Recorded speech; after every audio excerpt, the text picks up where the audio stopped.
রাজি হয়ে যাবেন। নবীকে রাজি করবেন কে? আর একটু সবাই মুখ খুলে বলেন কে? আমরা সবাই চাই আল্লাহকে রাজি করতে, ঠিক কিনা? আমরা সবাই চাই কাকে রাজি করতে? আল্লাহ বলেন, বন্ধু আমি চাই আপনি রাজি হন। বন্ধু আমি চাই আপনি, এটা অনুবাদ করতেছেন আমার আলা হযরত। একটু বলবেন না সুবহানাল্লাহ। खुदा की रज़ा चाहते हैं दुआलम, खुदा की रज़ा चाहते हैं दुआलम, खुदा चाहता है रज़ाए मोहम्मद, खुदा चाहता है रज़ाए मोहम्मद, खुदा चाहता है। সবাই বলেন खुदा चाहता है, खुदा चाहता है के अर्श हक ज़ेर पाए मोहम्मद, ज़हे इज़्ज़तो एतलाए मोहम्मद, ज़हे इज़्ज़तो एतलाए मोहम्मद के अर्श हक ज़ेर पाए मोहम्मदी। একটু জোরে বলুন মারহাবা। আল্লাহ কি বললেন? ওয়ালা সৌফা ইউতিকা রাব্বুকা ফাতারদা। রাসূল আমি আল্লাহ আপনাকে দিতেই যাব, দিতেই যাব, দিতেই থাকব। কতক্ষণ দিব? অতঃপর আপনি আর নারাজ থাকতে পারবেন না, আপনি নবী রাজি হয়ে যাবেন। নবীকে দিবেন কে? রাজি করবেন কে? সেজন্য আমাদের নবীর একটা লকব হলো হাবিবুল্লাহ। সবাই বলে নবীর একটা লকবের নাম হাবিবুল্লাহ। এই আওয়াজ দিয়ে হবে না, একসাথে বলি কি? আমার নবীজি হলেন নবীদের মধ্যে হাবিবুল্লাহ, আর ওলিদের মধ্যে হাবিবুল্লাহ হলেন খাজা গরিব নওয়াজ, যার উরুসে আমরা আসছি। খাজা গরিব নওয়াজ উনি হচ্ছেন ওলিদের মধ্যে হাবিবুল্লাহ। হাবিবুল্লাহ মানে কি? হাবিবুল্লাহ অর্থ হলো যাকে আমার আল্লাহ রাজি করেন। আর একটু জোরে বলুন। সেজন্য গরিব নওয়াজ যেদিন ইন্তেকাল করেছেন, ওনার কফানের মধ্যে লেখা উঠে গেছিল আরবিতে, হাদা হাবিবুল্লাহ মাতা ফি হুব্বিল্লাহ। ইনি আল্লাহর হাবিব, আল্লাহর প্রেমে ইন্তেকাল করেছেন। উচ্চ আওয়াজে বলুন। এই মাসে দুই হাবিবের মেরাজ। এই মাসে দুই হাবিবের, একটা হলো সশরীরে মেরাজ, এটা রজবের 26 তারিখ দিবাগত রাতে হয়েছে। আমার আল্লাহ কুদরতি ব্যবস্থাপনায় বন্ধু নবীকে মেরাজ দিয়ে আমার বন্ধু আমার নবীজির অন্তরকে প্রশান্তি করেছেন। কথা বলুন ঠিক না? আবার এই মাসের 6 তারিখ খাজা বান্দা নওয়াজ গরিব নওয়াজ সুলতানুল হিন্দ খাজা মাইনুল মিল্লাত ওয়াদ্দিন খাজা মাইনুদ্দিন চিশতি আজমেরি রাদিয়াল্লাহু তাআলা আনহুকেও মেরাজ দিয়েছেন, আল্লাহর সাক্ষাতের ব্যবস্থা করেছেন ইন্তেকালের মাধ্যমে। একটা হলো সশরীরে মেরাজ, আর একটা হলো ইন্তেকালের মাধ্যমে। আল্লাহর ওলিরা মরে না, ইনাদের মরণকে বলা হয় বেসাল। বেসাল আমরা বলি না অমুকের বেসাল কখন? বেসাল মানে কি? মত নয়। বেসাল শব্দের অর্থ মিলন। কি বললাম?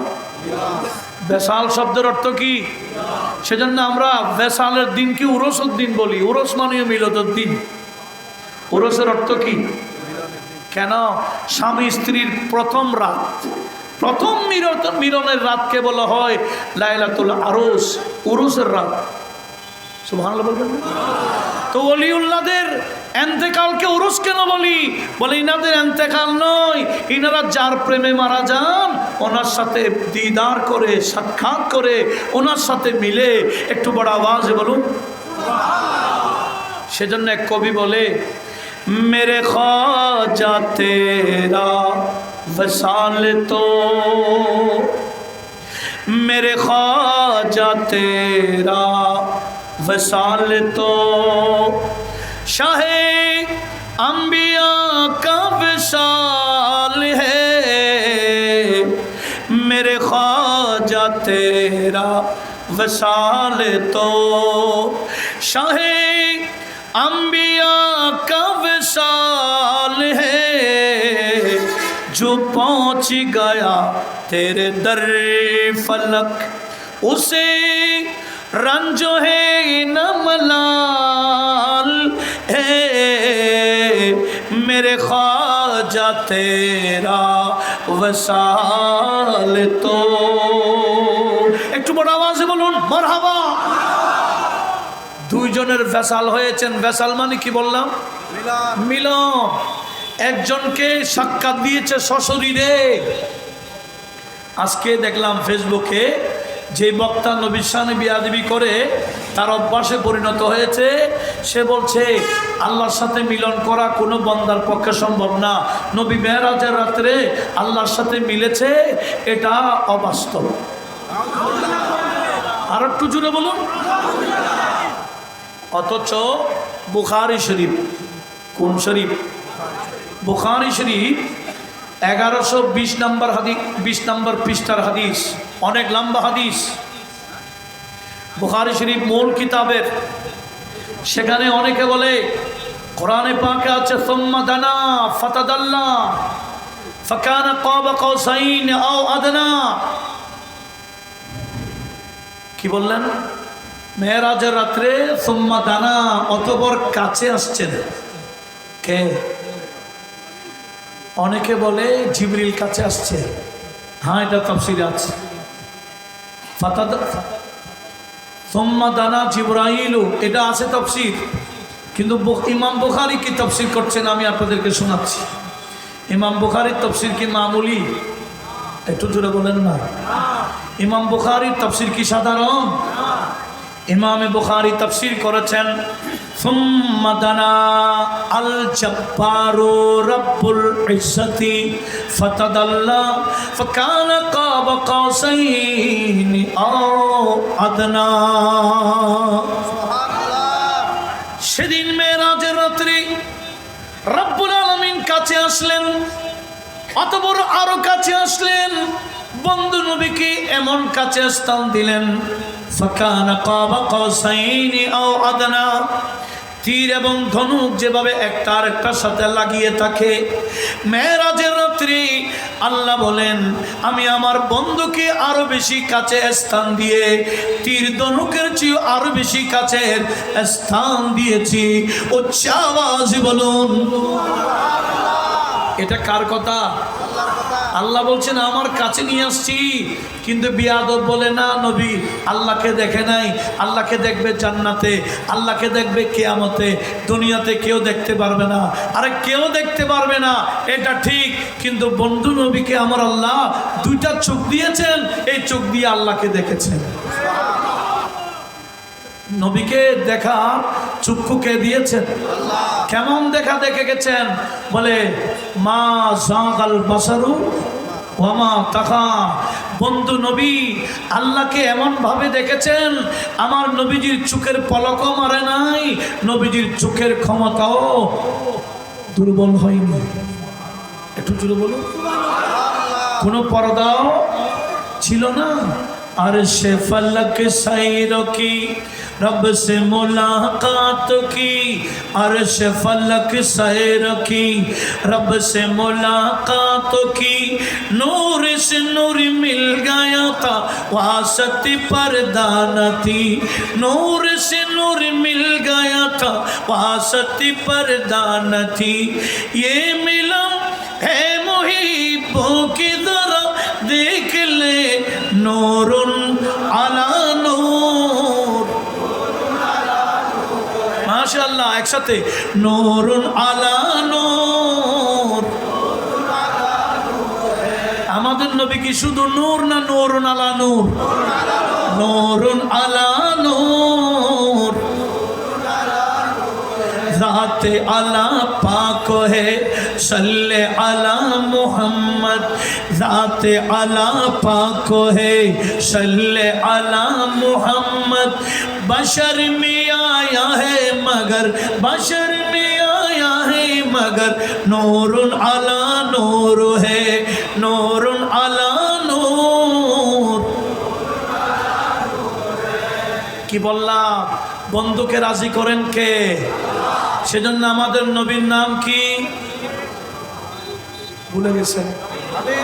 আর একটু জোরে বলেন, হাবিবুল্লাহ। হাবিবুল্লাহ। গরিব নওয়াজের দরবারে গেলে কেউ খালি হাতে ফিরে না কেন? আল্লাহ বলে, ওগো গরিব নওয়াজ, তুমিও হাবিবুল্লাহ। তোমার দরবারে গিয়ে কেউ যদি খালি হাতে আসে তোমার অন্তর কষ্ট পাবে, এটা আমার বরদাস্ত হয় না। সেজন্য তোমার দরবারে যারা আসে আমি তাদেরকে দান করে তুমি গরিব নওয়াজকে রাজি করে দিই। গরিব নওয়াজের দরবারে গেলে দেয় কে? গরিব নওয়াজে দেয় না, দেয় কে?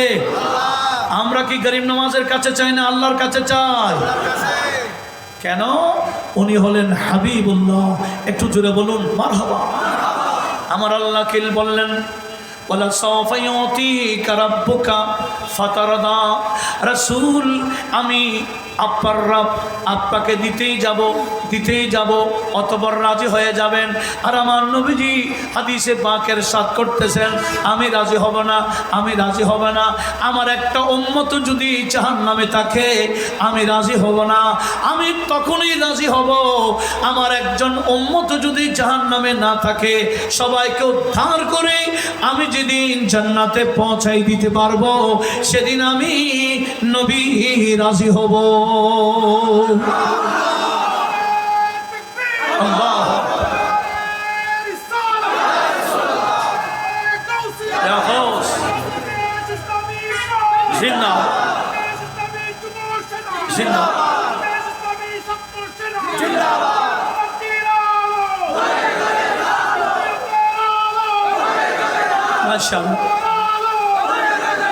একটু লক্ষ্য করুন, আমার নবীকে আল্লাহ রাজি করবেন কিভাবে?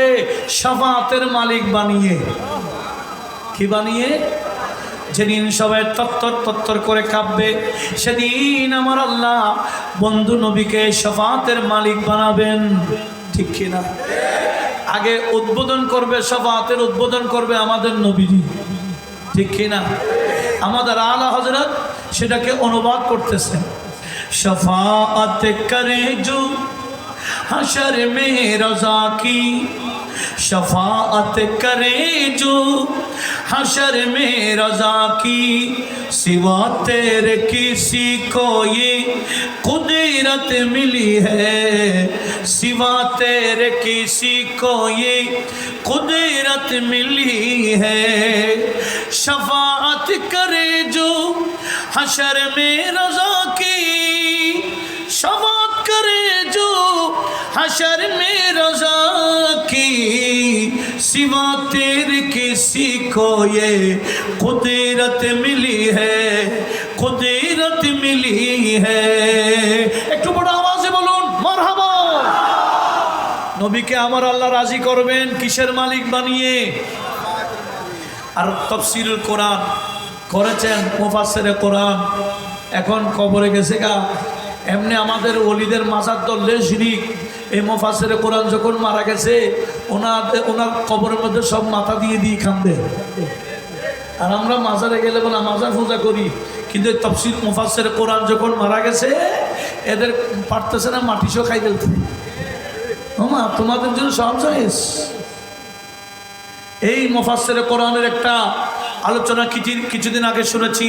সে বলেছে শাহজালাল, শাহপরান, দারকানার কিয়ামতে নবীর অবস্থা কি হবে নবী নিজেই জানে না। এটা কি মুফাসসিরে কোরআন না মুকাসসিরে কোরআন? এরা শুধু কাটতে দেখে, নবীর শান কাটে, নবীর শান গোপন করে। কথা বলুন ঠিক না? আল্লাহ বলে বলা সাওফা ইউতিকা রাব্বুকা ফাতারদা, রাসূল আমি আপনাকে শাফাআতে কুবরার মালিক বানিয়ে আপনাকে রাজি করব, আপনাকে বলবো যত ইচ্ছা আপনি সুপারিশ করতে থাকেন, আমি কবুল করতে থাকবো। আপনি জাহান্নাম থেকে উঠাইতে থাকবেন, আমি জি বলতে থাকবো, হ্যাঁ বলতে থাকবো। যতক্ষণ আপনি উঠাবেন উঠাতেই থাকবেন, আমি অনুমতি দিতেই থাকবো। আমি কিয়ামতের ময়দানে আপনাকে রাজি করব। এটা কোরআন দিয়ে আমার আল্লাহ এটা ঘোষণা দিলেন। এই বিয়াদব বলতেছে কিয়ামতে নবীর অবস্থা কি হবে নবী নিজেই জানে না। আসলে কোরআন শরীফে আছে যে এটা ঠিক, কোরআন শরীফে আছে এরকম আয়াত আছে।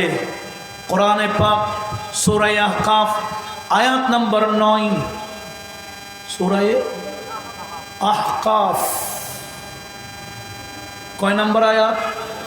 এটা যারা তাফসীর কোরআন শুনেন আপনাদেরকে বলছি, কোরআন তাফসীর শোনার জন্য যারা মুফাসসিরে কোরআন হবে ইনাদেরকে অবশ্যই কোরআনে পাকের 160টি আয়াতের ব্যাপারে জানতে হবে, যে আয়াতের হুকুম আমার আল্লাহ রহিত করে দিয়েছেন, যেগুলাকে বলা হয় আয়াতে মনসুখা, যেগুলা পড়তে পারবেন দলিল দিতে পারবেন না। এরকম কয়টি আয়াত আছে বললাম?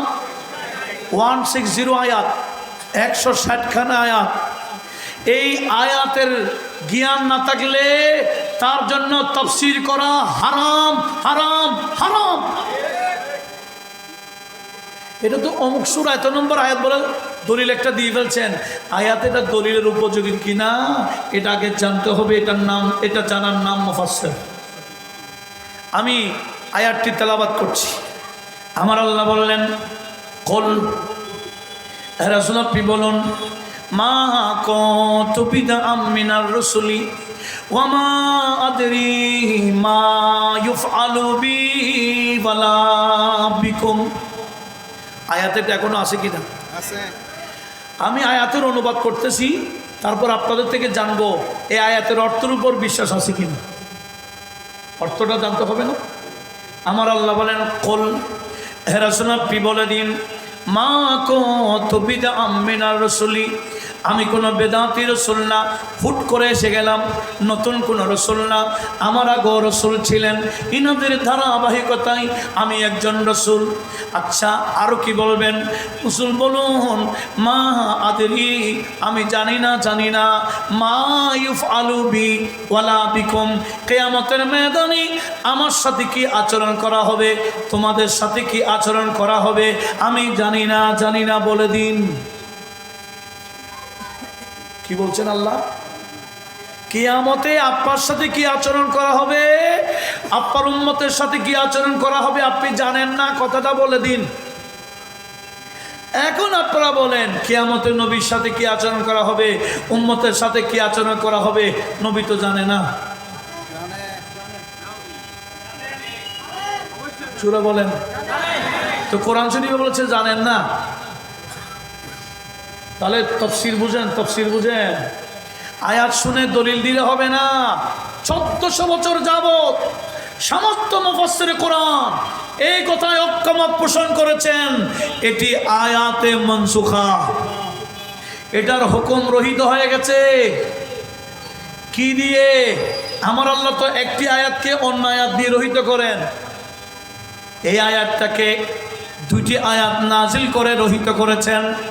সেই আয়াত 2টি হলো সূরা ফাতার 2 নম্বর আয়াত এবং 5 নম্বর আয়াত নাজিল করে এই সূরা আহকাফের 9 নম্বর আয়াতের হুকুম আমার আল্লাহ রহিত করে দিয়েছেন।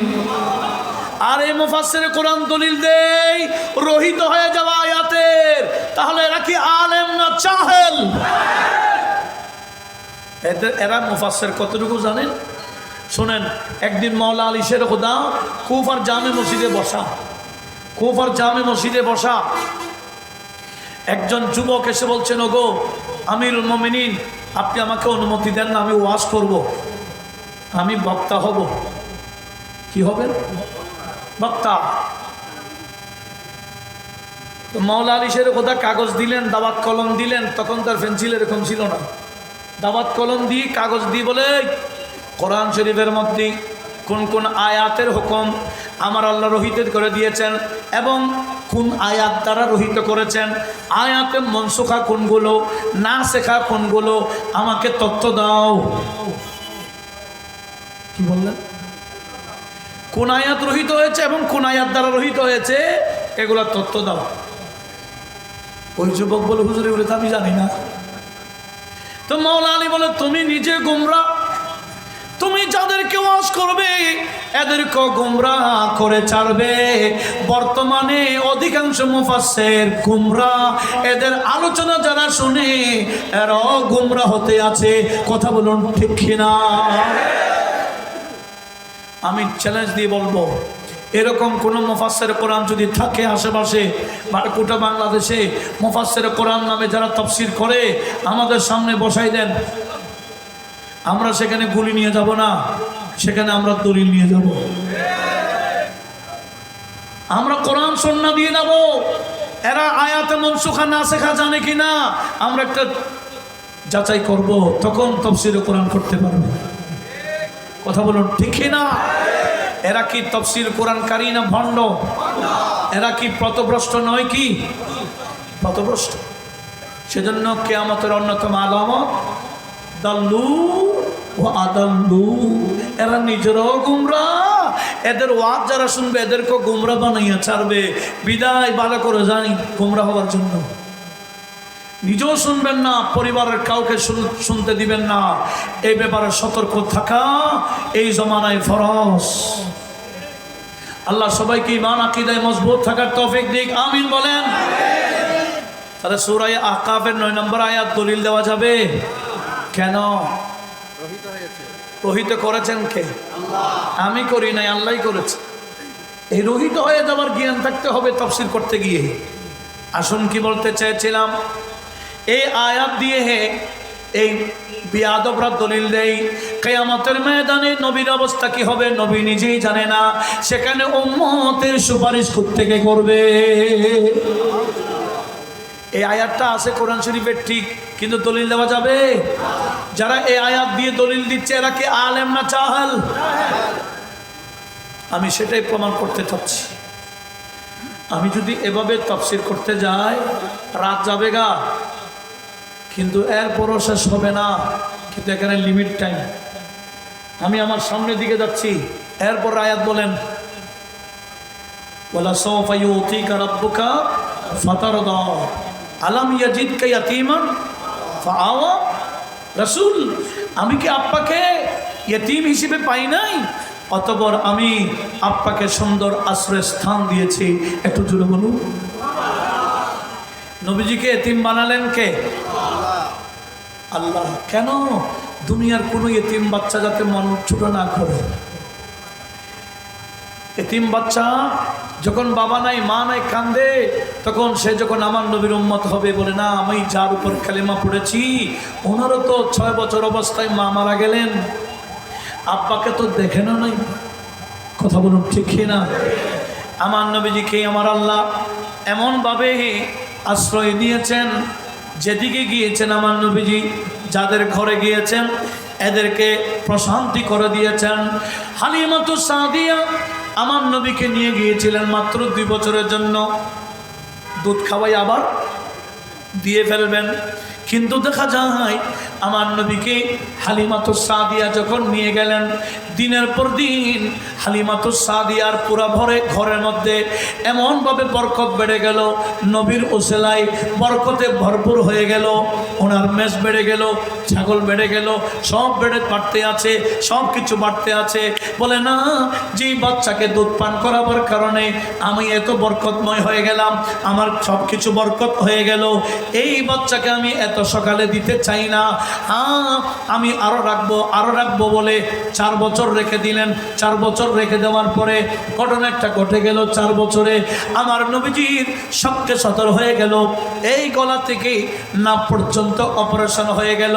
বর্তমান এই জালেমরা জাহেলরা বলতেছে মেরাজের রাত্রি নবীজির সিনা অপারেশন হয়েছে, এটা অবাস্তব ঘটনা। আর একটু জোরে বলুন। অথচ ইমাম বাইহাকি as-সুনান আল-কুবরার মধ্যে হাদিস নোট করেছেন। হযরত জাবের বিন আব্দুল্লাহ আমার নবী থেকে জানতে চাইলেন, ইয়া রাসূলুল্লাহ, আপনি তো দুনিয়াতে আসার আগেও নবী, দুনিয়াতে আসার আগেও, যখন প্রথম নবী হন নাই তখনও নবী, বুঝে নিলাম। তবে আপনি যে নবী, আপনি বুঝছেন কখন একটু বলেন না? নবীজি বললেন, এ যাবে, আমার বয়স যখন 4 বছর, কত, আমি আমার দুধু ভাই হালিমাতুস সাদিয়ার ছেলে মেয়েদের সাথে ছাগল চড়াইতে যাইতাম। সেজন্য রাখাল বলা যাবে? কাউবয় বলা যাবে? ইনাদের সাথে সঙ্গ দিতেন। হ্যাঁ, বিনিময়েও ছাগল চড়াইছেন, আছে। কেন? কর্মচারীদেরকে প্র্যাকটিক্যাল শিক্ষা দেওয়ার জন্য। এটা এদের জীবনেও যাতে আমার নবীজির প্র্যাকটিক্যাল শিক্ষা থাকে, সেজন্য মুফতি আহমদ ইয়ার খান এমি বলেন, এই দুনিয়ার মুসলমান, হালিমাতুস সাদিয়ার ঘরে যিনি ছাগল চড়াইতেন, ওই নবী আর কি আরশে আজমে গেছেন? আরশে আজমে আর একজন জান নাই, উনি গেছেন। তো তুমি ওইটা না দেখে এটা দেখো কেন? এই জালেমরা কোন দিকে দেখে আর আমরা দেখি কেন? আমরা উপরের মানুষ। জান্নাত হলো আলাল ইল্লিয়িন, আর জাহান্নাম হলো আসফালাস সাফিলিন। জাহান্নামের সম্পর্ক নিচের সাথে, আর জান্নাতীদের সম্পর্ক, আমরা বলি মেহরাজে গেছে, আর এরা বলে ছাগল চড়াইছে। বেশ কম আছে কি না? সেজন্য মুফতি আহমদ ইয়ার খান এমি বলেন, বকরিয়া जिसने चढ़ाई थी हलीमा तेरी, अर्श पे वही गया, अर्श पे वही गया था, मुझे मालूम न था, हस्बी रब्बी जल्लल्लाह, नूर मोहम्मद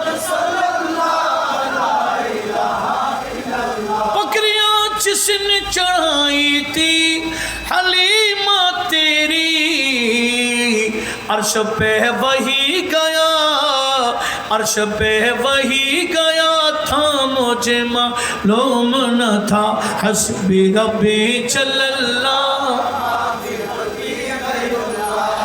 नूरे मोहम्मद।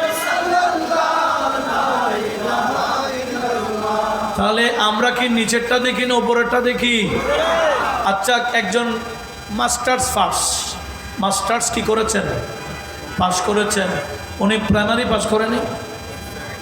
আপনি বলবেন উনি প্রাইমারি পাস, এরকম বলবেন না, উপরেরটা বলবেন। এরা কোনটা দেখাই দেয়? ওমা প্রাইমারি এটা ফার্স্ট, এটা শান না কি? শান হলো মাস্টার্স, ডক্টর ডিগ্রি রাখ করেছে, এটা বলো। তুমি সবসময় নিচেরটা বলবা কেন?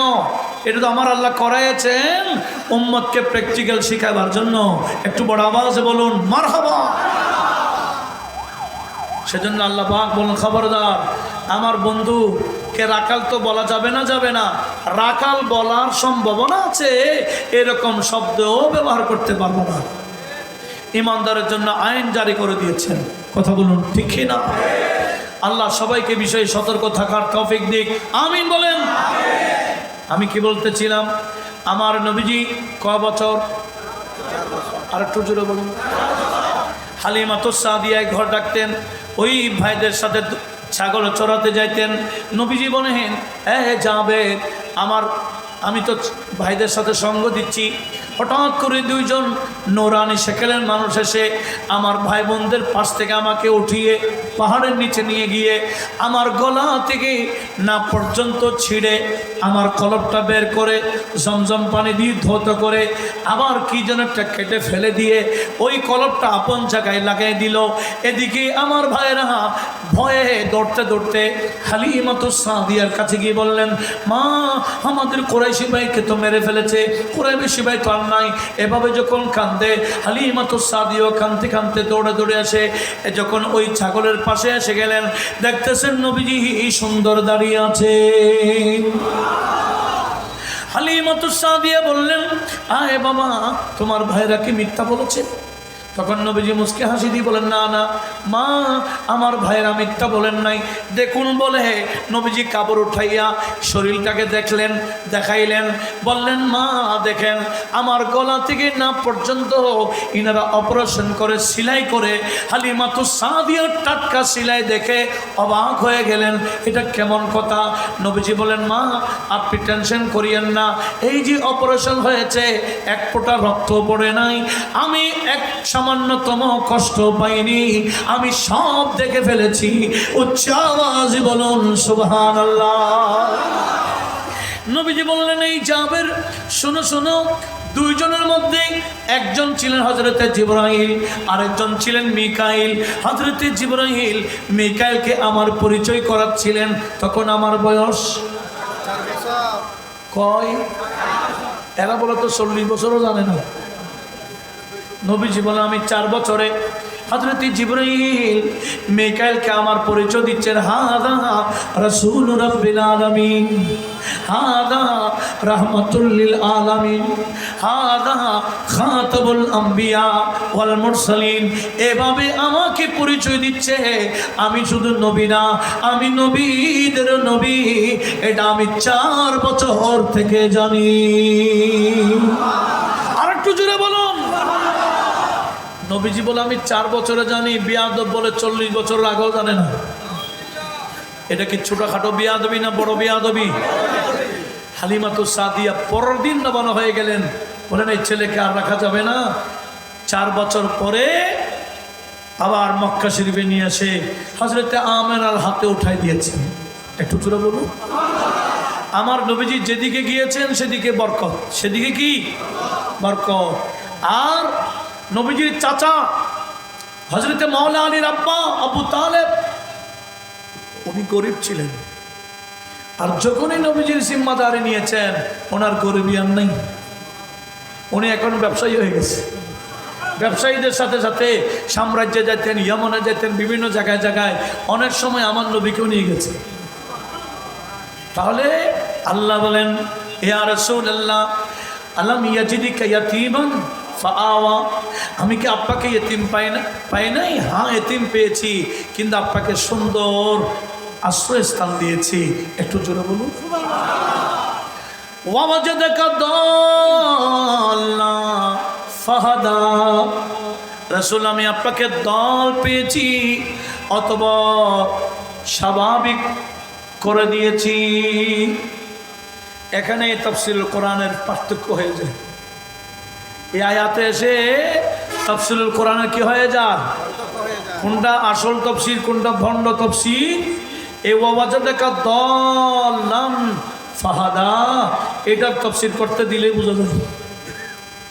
যারা বাস্তব তাফসীর কারক এরা বলবে দালাল শব্দের অর্থ অনেক আছে, কোরআন শরীফে ব্যবহার হয়েছে। দালাল শব্দের এক অর্থ হলো প্রেমে বিভোর হওয়া, প্রেমে কি হয়ে যাওয়া। দালাল শব্দের এক অর্থ গোমরা, এটাও ঠিক, কিন্তু নবীর শানে গোমরা শব্দ বলা যাবে। কিন্তু বিয়াদবরা তাফসীর তরজমা করে দিয়েছেন, হে রাসূল আপনাকে পথভ্রষ্ট পথহারা পেয়েছি, অত বড় পথ দেখাই দিছি। আমার নবীজি সামান্য সময়ের জন্য কি পথহারা ছিলেন? পথভ্রষ্ট ছিলেন? নবীজিকে হেদায়েতকারী হিসেবে পাঠাইলেন কে? যেদিন পাঠিয়েছেন সেদিন থেকে হেদায়েত শুরু। কথা বলুন ঠিক কি না? যেদিন পাঠিয়েছেন সেদিন থেকে হেদায়েত। হালিমাতু সাদিয়া বলেন, আমার দুদু ছেলে, আমার বাস্তব ছেলে ছিল বিদায়, আমার এই দুদু ছেলে মোহাম্মদ ইসলাম উনি ডান পিস্তনটাকে কবুল করেছিলেন। আমি অনেক চেষ্টা করেছি বামের স্তন থেকে দুধ পান করাবার জন্য, কিন্তু এই মোহাম্মদ সাল্লাল্লাহু আলাইহি ইসলামকে আমি পারি নাই, কারণ উনি দুধের ছেলে হলো, উনি জানতেন ওনার এক দুধ ভাই আছে, আমি উভয় স্তন থেকে দুধ পান করে ফেললে ভাইয়ের হক নষ্ট হবে, এটা আমার নবী শিক্ষা দিয়েছে। এটার নাম হেদায়েত। এটার নাম কি? নবীজি শিশুকালে হেদায়েত করতেছেন। কথা বলুন ঠিক কি না? এই বাতিলরা বলে নবীকে আল্লাহ পথভ্রষ্ট পেয়েছে, অতঃপর হেদায়েত দিয়েছে। এটা কি শুদ্ধ তাফসীর না ভুল? এই অনুবাদ ঠিক সঠিক না ভুল? তর্জমা করেছেন আমার আলা হযরত।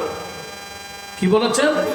বাবা জাদাকা দাল্লান, হে রাসূল আপনি আপনার রব আপনাকে প্রেমে বিভোর পেয়েছেন, ফাহাদা অতঃপর স্বাভাবিক করেছেন। কখন? আমার নবীজি ওই যে ওহী নাযিল হওয়ার, প্রকাশ্য ওহী নাযিল হওয়ার 6 মাস আগ পর্যন্ত গাঁরে হারায় গিয়ে রাত দিন ইবাদত করতেন, রাত দিন ইবাদত করতেন, এমনভাবে রবের প্রেমে বিভোর হয়ে গেলেন। আমার আল্লাহ বলেন, বন্ধু আমার, আপনি তো আমার প্রেমে বিভোর হয়ে গেছিলেন, অতঃপর আমি স্বাভাবিক করেই আপনাকে আপনার উম্মতের মাঝে হেদায়েতকারী হিসেবে বানাই দিলাম। উচ্চ আওয়াজে বলুন। আল্লাহর কিছু ওলি আছে না মজুজুব, কি এরা সবসময় কার প্রেমে থাকে? এরা মানুষকে হেদায়েত করতে পারবে? এরা সবসময় কাকে নিয়ে? তো আল্লাহ বলেন, বন্ধু আপনি যদি আমাকে নিয়ে ব্যস্ত থাকেন, আমি তো আপনাকে উম্মতের জন্য পাঠাইছি, আপনি যদি আমার প্রেমে বিভোর হয়ে থাকেন, উম্মতের খবর কে নেবে? অতঃপর আমি আপনাকে স্বাভাবিক করে উম্মতের হেদায়েতকারী হিসেবে পাঠাই দিব।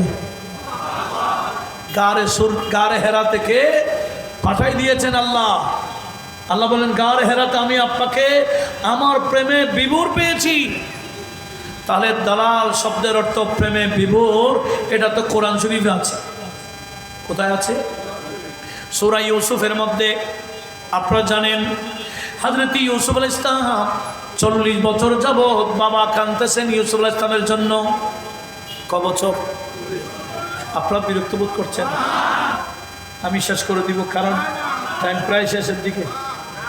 একটু এই বিষয়টা একটু ক্লিয়ার করতে হবে, দরকার আছে না? সূরা, কোন সূরা বললাম? সূরা ইউসুফ। হযরত ইউসুফ আলাইহিস সালাম বাবা ওনাকে দেখে না, 40 বছর পার হয়ে গেল। এভাবে বাবা ছেলের জন্য কাঁদতে কাঁদতে 40 বছর যাবৎ কাঁদতে কাঁদতে চোখের জ্যোতিষ হারাই ফেললেন। একটু জোরে বলুন। 40 বছর লাগাতার কাঁদতে কাঁদতে চোখের পানি পড়তে পড়তে চোখের জ্যোতি হারাই ফেলছেন বাবা। ওদিকে 40 বছর পর ভাইদের সাথে সাক্ষাৎ হলো, পরিচয় হলো। অনেক লম্বা কাহিনী, এগুলো বলা মকসদ না। যখন ভাইদের সাথে পরিচয় হয়ে গেল, ইউসুফ আলাইহিস সালাম জিজ্ঞেস করলেন, আমার ভাইজানরা আব্বা কেমন আছে?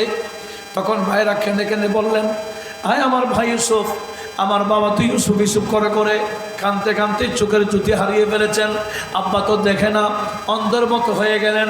এই কথা বলতেই হযরত ইউসুফ আলাইহিস সালাম বলেন, একটু অপেক্ষা করুন, আমি আসি। উনি ভিতরে গেলেন, জামা যেখানে রাখেন ওনার একটা জামা জুব্বা মোবারক নিয়ে আসলেন। বললেন, আয় আমার ভাইজানরা, আপনারা বাবার কাছে গিয়ে বাবার চেহারার মধ্যে আমার জুব্বাটা রাখবেন। আমার আল্লাহ হযরত ইউসুফ আলাইহিস সালাম কি বলেছেন সেটা কোরআনে পাকে নোট করে দিয়েছেন। হযরত ইউসুফ আলাইহিস সালাম বলেছেন, ফালকুহা আলা ওয়াজহি আবি ইয়াতি বসীরা। এ আমার ভাইজানরা, আমার এই জুব্বাকে আবার বাবার চেহারা যখন রাখবেন, রেখে দিবেন, আমি আশাবাদী আমার জুব্বা যখন আমার আব্বার চেহারাতে লাগবে, আমার আব্বা আমার জুব্বার ওসিলায় আল্লাহ আমার বাবার জ্যোতি ফেরাই দিবে।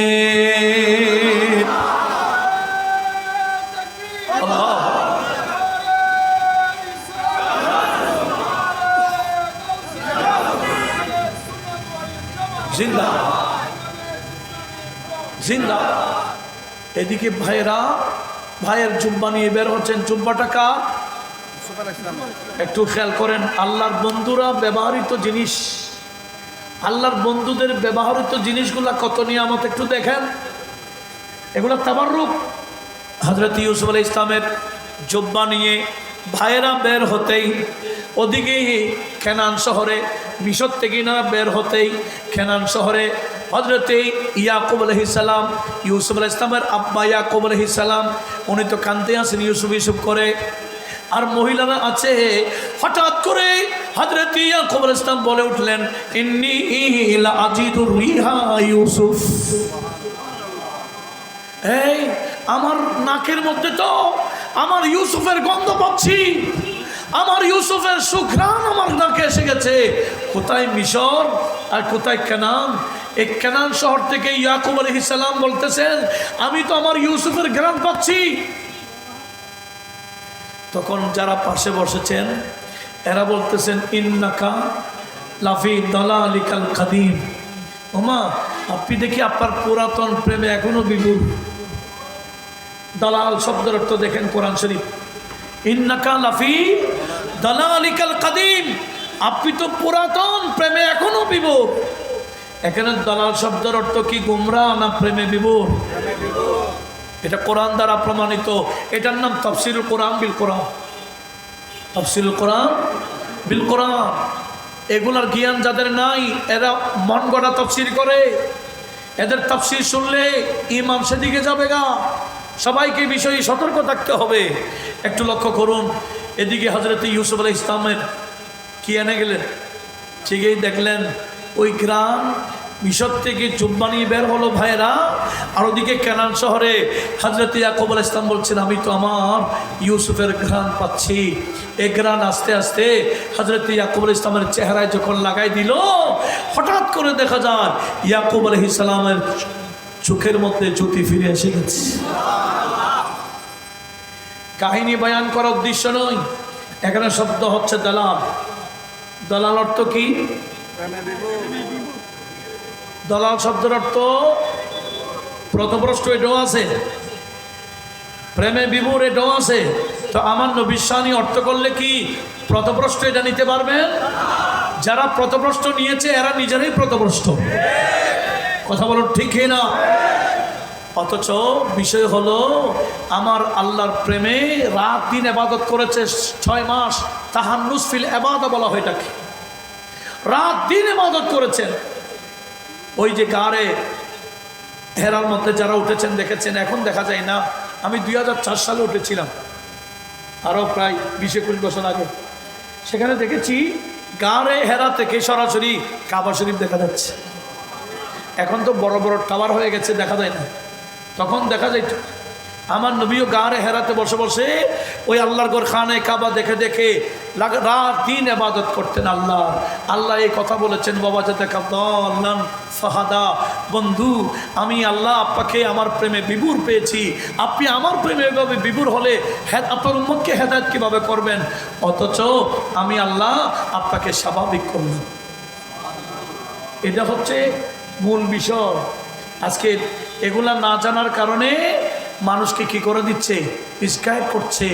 এমন অনুবাদ, এমন ব্যাখ্যা দিচ্ছে যে ব্যাখ্যা মেনে নিলেও কাফের হয়ে যাবে, গোমরা হয়ে যাবে। সেজন্য তাফসীরুল কোরআন বললে দিবেন দৌড়, এরকম নয়। মুফাসসিরকে আগে দেখুন। শুনেন, ইমামে বুখারীর উস্তাদ ইমামে দারমি সুনুনে দারমির মধ্যে নোট করেছেন, একদিন বিখ্যাত তাবেঈ মুহাম্মদ বিন সিরিন ছাত্রদেরকে পড়াচ্ছেন। মসজিদের মধ্যে, তখন তার মাদ্রাসা ছিল না, মসজিদ ভিত্তিক পড়ানো হতো। উনি পড়ান হঠাৎ করে 2 জন ব্যক্তি ঢুকে গেলেন। এরও ওনার দরসে বসছেন। এরও দরস শুনে শুনে হঠাৎ করে 2 জনের একজন দাঁড়িয়ে গেলেন, বললেন, ওগো মুহাম্মদ বিন সিরিন, আপনি যদি অনুমতি দেন আমি একটি কোরআন শরীফের আয়াত শোনাবো আপনাকে। মনোযোগ আছে? মুহাম্মদ বিন সিরিন বিখ্যাত তাবেঈ, রাইসুল মুআব্বিরিন। ওনাকে বলা হচ্ছে আপনি অনুমতি দিলে একটা কি শোনাইব? কোরআনের আয়াত তেলাওয়াত করব, একটু ব্যাখ্যা দিব। মুহাম্মদ বিন সিরিন বলে, বসেন, বসে যান। উনি আলোচনা করতে করতে আর একজন দাঁড়াইলেন, তারা 2 জন আসছিল। হুজুর আপনি যদি অনুমতি দেন একটা হাদিসে রাসূল শোনাবো। বসেন, বসে দিছে। ইনি আবার আলোচনা করতেছে। এরা 2 জনের মধ্যে আবার একজন দাঁড়াইতে চায়। এখন ওরা আগে এসে গেছে, কি তোমরা থাকবে না আমি থাকবো? তোমরা থাকবে না আমি থাকবো? তখন এরা বলতেছে, আপনি কেন যাবেন? আমরা যাচ্ছি গা। বেরো, এরকম বলে নেই। কি বলছে, তোমরা থাকবে না আমি থাকবো। বলে আপনি কেন যাবেন, আমরা যাচ্ছি। এরা দুজন বের হয়ে গেছে। ছাত্ররা বলল, হুজুর আপনি এমন কেমন কাজ করলেন, এরা কি খারাপ কিছু বলেছে? আপনারা বলেন খারাপ কিছু বলেছে? একজন কি বলেছিল, কোরআন শোনাবে, আরেকজন কি বলেছে, হাদিসে রাসূল শোনাবে। ভালো না খারাপ? বলেন বলেন। কিন্তু মোহাম্মদ বিন সিরিন কি বললেন, হ্যাঁ হ্যাঁ আমার ছাত্ররা, এই দুইজন ব্যক্তিকে তোমরা চিনো? বলে না তো। বলে সমস্যা সেখানে, আমি চিনি। এরা দুইজন কদরিয়া বাতিল ফেরকা। কদরিয়া ফেরকা, এরা তকদির বিশ্বাস করে না। আর আমার নবীজি বললেন, কোন তকদির যারা বিশ্বাস করে না, কদরিয়া ফেরকা, এদের সাথে বসবে না, এদের সাথে খাইবে না, এদের সাথে সম্পর্ক রাখবে না। আমার নবীজি নিষেধ করেছেন। আমি কোনো বাতিলের জুবানে কোরআনও শুনতে রাজি না, হাদিসে শুনতে রাজি না।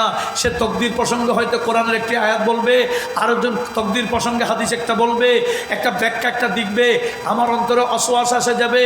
সেজন্য কোনো বাতিলের জুবান আমি কোরআনও শুনতে রাজি না, হাদিস রাসূল শুনতে রাজি না। কথা বলুন ঠিক কি না?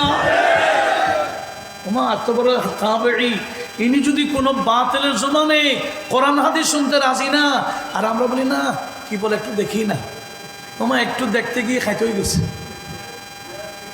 আগে মিলাদুন নবীর ভক্ত ছিল, আগে মাজার ভক্ত ছিল, এখন ওই মুফাসসিরে কোরআনের আলোচনা শুনতে শুনতে মাজারে সে পূজা দেখে পূজা, মাজার পূজারি বলে, এরকম অনেক খাত হয়ে গেছে। কথা বলুন ঠিক না? কি বাস্তব হচ্ছে না? বাস্তব কিনা দেখেন গা। এই বিয়াদবের যারা ভক্ত হয় সব বিয়াদব হয়ে যায়। বিয়াদবি আপনার সাথে করে না, আমার সাথে করে না, বিয়াদবি নবীর সাথে করে, বিয়াদবি ওলিউল্লাহদের সাথে করে। যাদের সাথে বিয়াদবি করলে যুদ্ধ আমার আল্লাহ করবে বলেন ঘোষণা দিয়েছেন। কথা বলুন ঠিক না? সেজন্য কোরআন হাদিস বললে শুনি না, একটু বলিয়েন না। বলতেছে কার মুখ দিয়ে এটা দেখুন। সেই বৈঠকে মোহাম্মদ বিন সিরিন একটা বাণী দিয়েছেন। সেই বাণীটা ওই মুকাদ্দামাত মুসলিমে আছে, এই বাণীটা তিরমিজি শরীফে আছে, বাণীটা মেশকাতও আছে। মোহাম্মদ বিন সিরিন বললেন, ইন্না হাদাল ইলমা লাদীনুন, এই এলমের নামই দিন। ফানজুরু আম্মান তাখুযুনা দীনাকুম, তোমরা দিনের আলোচনা কার থেকে শুনছো, আগে আলোচক দেখো, আলোচক আহলে সুন্নাত ওয়াল জামাতের অনুসারী কিনা। আহলে সুন্নাতের আলোচক হলে শুনতে পারো, আহলে সুন্নাতের বিপরীত হলে এদের আলোচনা শুনতে গেলে তোমরা নিজেরাও পথভ্রষ্ট হবে, বেঈমান হয়ে যাবে। উচ্চ আওয়াজে বলুন নাউজুবিল্লাহ। সেজন্য তাফসীরুল কোরআন বললে দৌড় দিয়েন না, মফত গাড়ি দিবে, পারলে টাকাও দিবে। কথা বলুন ঠিক না? আমাদের টাকা নাই, আমাদের টাকা নাই, তবে মনে রাখিন আমাদের অস্ত্র একটা আছে, এটার নাম কোরআন সুন্নাহ। আমরা দুনিয়ার অস্ত্রের বিশ্বাসী, আমরা হলাম কোরআন সুন্নাহর অস্ত্রের বিশ্বাসী। আমাদের তাফসীরের মধ্যে সঠিক তাফসীর আছে, আল্লাহর ওয়াহদানিয়তের তালিম দেওয়া হয়, রাসূল পাকের রাসালাতের তালিম দেওয়া হয়, আউলিয়া কেরামের প্রতি সম্মান প্রদর্শনের তালিম দেওয়া হয়। কথা বলুন ঠিক না? ওয়াজাদাকা দাল্লান ফাহাদা, এটার অনুবাদ কি? একটু জোরে বলেন। রাসূল আপ্পাকে আপ্পার রব প্রেমে বিভোর পেয়েছেন, অতঃপর স্বাভাবিক করেছেন। এটা হচ্ছে কি অনুবাদ। আর এমনি তাফসীরের মধ্যে অনেক বর্ণনা আছে, আমি সেদিকে যাচ্ছি না। দলাল শব্দের অর্থ হচ্ছে রাস্তা চিনতে না চেনা, রাস্তা না চেনা। মানে ধরেন আমার নবীজি একদিন মক্কার বাইরে গেছেন, মক্কার রোড, তখন নবীজি ছোট ছিলেন। পথের মধ্যে আবু জেহেল দেখছে, কে? আবু জেহেল দেখছে। আবু জেহেল বলে, ভাতিজা তুমি কোথায় যাচ্ছ? বলে আমি তো মক্কার রুট তালাশ করছি। বলে আমিও যাচ্ছি, চলো। এটাও তফসির আসছে। আরেক তফসিরে কি আসছে জানেন? ইবলিস আসছে আমার নবীকে অন্য পথ দেখাই দেওয়ার জন্য। কে? এদিকে জিবরিল, আমার আল্লাহ জিবরিলকে পাঠাই দিল। জিবরিলকে পাঠাই দিয়ে বললেন, হ্যাঁ জিবরিল, তুমি না একটা ফুক দিলে হবে। কি দিলে? জিবরিল ইবলিসকে একটা ফুক দিয়েছে, এক ফুকে মক্কা থেকে হাবশায় পৌঁছায় দিচ্ছে। একটু জোরে বলুন না সুবহানাল্লাহ। এভাবে যদি আমি তাফসীরে যেগুলো আছে সেগুলো শোনাইতে যাই অনেক সময় প্রয়োজন লাগবে। বাস আমি আর সামনে যাচ্ছি না, অন্য সময় এখান থেকে আলোচনা হবে। আল্লাহ পাক সুবহানাহু ওয়া তাআলা আমাদের সবাইকে আল্লাহ এবং রসুলের শানের পক্ষে তাফসীরুল কোরআনের মাহফিলে থাকার তৌফিক দান করুন। নবীর শানে বেয়াদবি হয়, ওলির শানে বেয়াদবি করে, এরকম তাফসীরুল কোরআন থেকে সবাইকে হেফাজত করুক, আমিন। ওয়া আখিরু দাওয়ানা আনিল হামদুলিল্লাহি রাব্বিল আলামিন। আসসালামু আলাইকুম ওয়া রাহমাতুল্লাহি ওয়া বারাকাতুহু। মাশাআল্লাহ, আলহামদুলিল্লাহ, অসংখ্য ধন্যবাদ জানাচ্ছি আজকের সময়ত তফসির কারা জনাব মৌলানা আবুল হাসান মোহাম্মদ আজমি সাহেবকে। এই পর্যায়ে মিলাদ কিয়াম হবে, সভাপতি বক্তব্য হবে। আজকে যিনি এতক্ষণ পর্যন্ত তাফসীর পেশ করেছেন তিনি আমাদের আখেরি মুনাজাত করবেন, আমরা এই প্রত্যাশা করছি। আমাদের আজকের সময়ত প্রধান অতিথি বিশিষ্ট আলেম দ্বীন, এই রাঙ্গুনিয়ার অত্যন্ত সুপরিচিত মুখ জননেতা আলহাজ হাফেজ কারি সৈয়দ রুহুল আমিন আল কাদির সাহেব, ওনাকে আমরা প্রধান অতিথি করেছিলাম, কিন্তু তিনি খুব বেশি অসুস্থতা বোধ করার কারণে আমাদের মাঝে সে উপস্থিত হতে পারেননি। তাই তার পক্ষে আজকে সম্মাননা স্মারক গ্রহণ করবে তার দুই সন্তান জনাব মৌলানা মোহাম্মদ হাইউল আমিন মামুন, নজির মাহমুদিয়া তালিম মাদ্রাসার সুযোগ্য আরবি প্রভাষক, এবং তার অপর সন্তান রোজারহাট শাহী জামে মসজিদের সম্মানিত খতিব মৌলানা শহীদুল আমিন মুরাদ। আজকে তাফসীর কারক জনাব আবুল হাসান মোহাম্মদ ময়দুদ্দিন সাহেবের হাত থেকে এবং আমাদের সম্মানিত সভাপতি জনাব এস এম আব্দুল কাদের সাহেবের হাত থেকে সম্মাননা স্মারক গ্রহণ করবেন।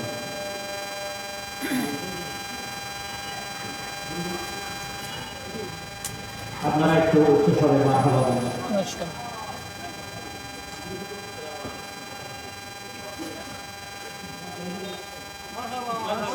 মারহাবা মারহাবা।